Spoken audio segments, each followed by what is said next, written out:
Hi everyone, good morning. I'm Conor Weaving. I'm a second year PhD student at the University of Portsmouth. And as has just been said, my project is related to the LISA project, and it's the search for massive black hole binaries within LISA data. So first off, I think it's probably best to go over what the LISA project actually is. So the LISA project stands for the Laser Interferometer Space Antenna. And here is an artist's depiction of what LISA should look like when she flies in 2035. So we've got three satellites here, three spacecraft here, I should say, all sharing a laser between them. Each of the arm lengths is around 2.5 million kilometers long. So it's quite a big gravitational wave detector. And yeah, the laser is obviously there to perform interferometry, as I'm sure Arthur explained sufficiently enough. Yeah, and you may be asking, well, okay, right, so why is it in space? What is the point? Okay, and hopefully I can answer that question now. So here is a nice graph of a gravitational wave spectrum, and so we're of around order of 90 gravitational wave detectors with our ground-based detectors at the moment. But it is limited to a particular frequency range, and that's mainly due to the noise of the Earth, which interferes with our devices, right? So here we can see that we can detect compact binary inspirals and mergers and pulsars and supernovae. By the way, obviously this isn't all potential gravitational wave signals; it's just a couple of them, just to demonstrate the point. And that means we're limited to this particular range. So somebody then had the bright idea of saying, right, well, if our detectors on the Earth are being affected by the noise that the Earth is giving off, why don't we chuck one of these interferometers into space? And that's exactly what the LISA project is. That's the motivation behind having an interferometer in space, because it opens this lower frequency range of gravitational wave signals and unlocks the ability to potentially see these in the data excuse me, a bit later on. So what signals are we interested in personally? Obviously, I've already mentioned we want to mainly look at massive black hole binaries, but I thought it worth mentioning MBHBs as well. So MBHBs is something that we want to look to in the future, an MBHB being an extreme mass ratio inspiral.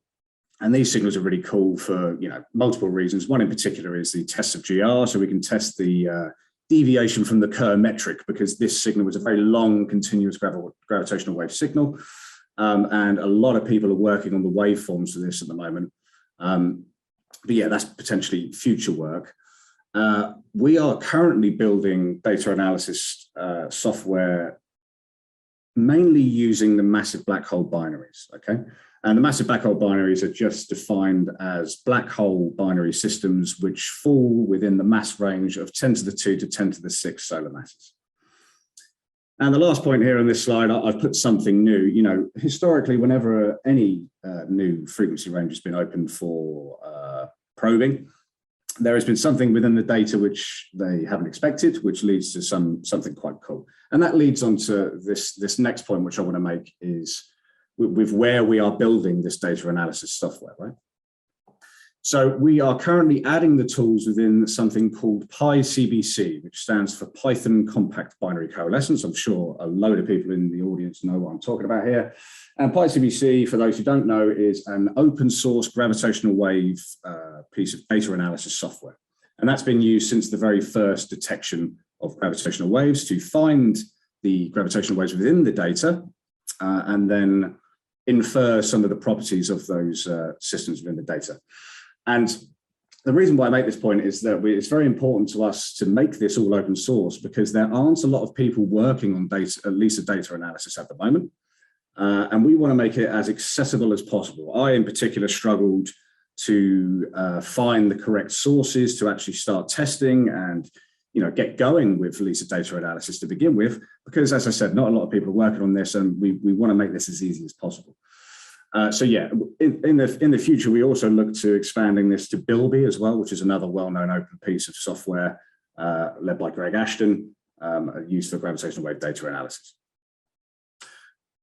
So all of the spiel out of the way, how and what are we currently doing? So at the moment, we are using one of the working groups for the LISA consortium, known as the LISA Data Challenge, generates mock LISA data. And then we use that mock LISA data to begin to build our data analysis pipelines, right? And this is the actual massive black hole binary data set. And this is known as the Sangria data set. So here, what they've done is they've generated some mock LISA data and they've injected massive black hole binary signals within that data, 15 of which are hidden within this data set. And this is the exact data set that I've been using to build my pipeline. And the structure of a pipeline is as follows. It's normally split into two parts, and Arthur, again, has briefly mentioned this, so you might hear this a couple of times today, but it begins with the search. So where are the signals within this data? And we use a technique called match filtering here to find these signals within the data. So if you look at the bottom right of this animation, which I've plotted, the blue line is the actual gravitational wave strain data of the first gravitational wave detection. And that is represented by S within this equation here. And the yellow line is a gravitational wave template that we were searching over with a template bank, which is represented by the H in this equation here. Now, this entire equation plots and gives us back something called the signal to noise ratio time series. And what that is plotted in red here. So when this data overlaps with this template very well, you get a peak in the signal to noise ratio. And that would indicate that this template is within this data at this time, right?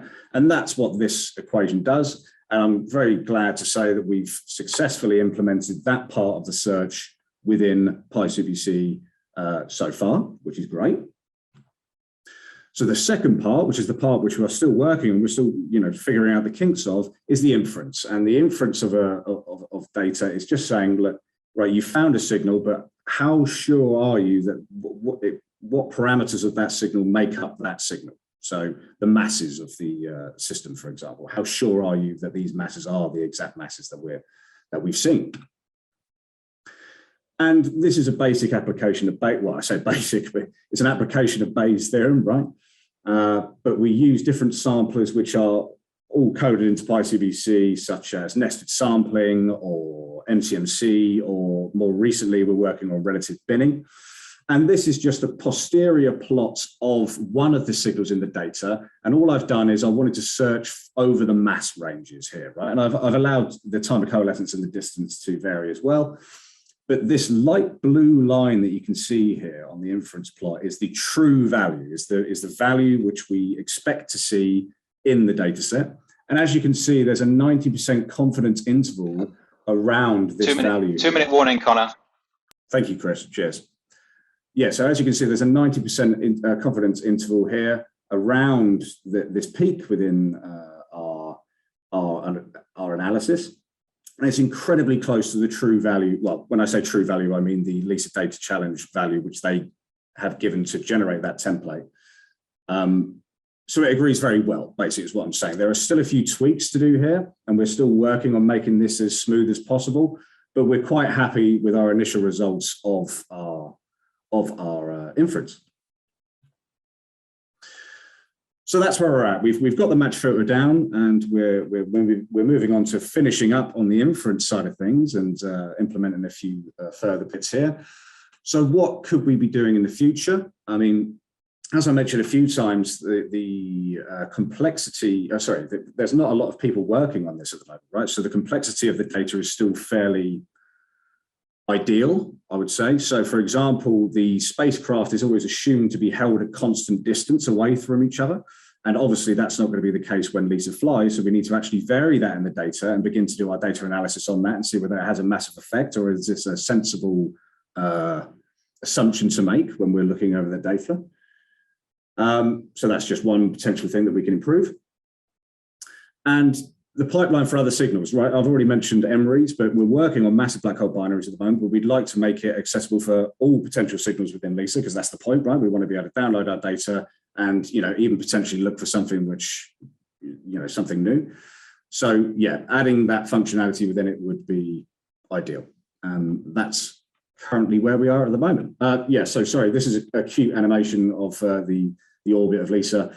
And as you can see, the arm lengths are held at constant length. It's trailing behind the Earth in blue here around the sun. So yeah, we need to make this a bit more realistic, and the orbit's a bit more realistic as well, because currently they follow an analytic orbit, which obviously won't be the case when she flies.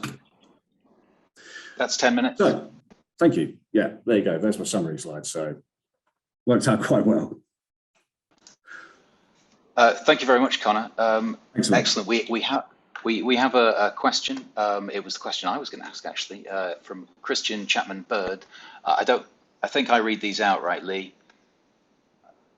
Technical, yeah, she knows what's going on. So in your posterior plot, Yes. the true values for luminosity distance and DL and coalescence time TC are not shown, so they don't have the blue vertical lines. Yes. Are the true values outside this range, or are they unknown for this example? No, they are known. I just didn't plot them here in this particular example. And the reason being is that there's still a bit of a problem with the luminosity distance, because the sky localization with LISA is problematic. These signals last for more than a couple of seconds, like in the LIGO case, right? Or milliseconds, I should say. So yeah, getting the sky parameterization correct has been the biggest challenge which we're looking at. And if any of these are slightly off, especially with the very high signal to noise ratios, the luminosity distance is well off. So I didn't want to put it on this bit because it's wrong, basically. But it gets the masses very, very well. So I wanted to show off that, basically. But yeah, we're very close to figuring this out. We've just recently run in a few tests on the Hawk, which is the cluster in Cardiff. And we're thinking we're getting closer and closer to getting this dead on. No, that makes sense. With the high signal to noise ratio, biases wouldn't be a big surprise. Yeah. That's exactly the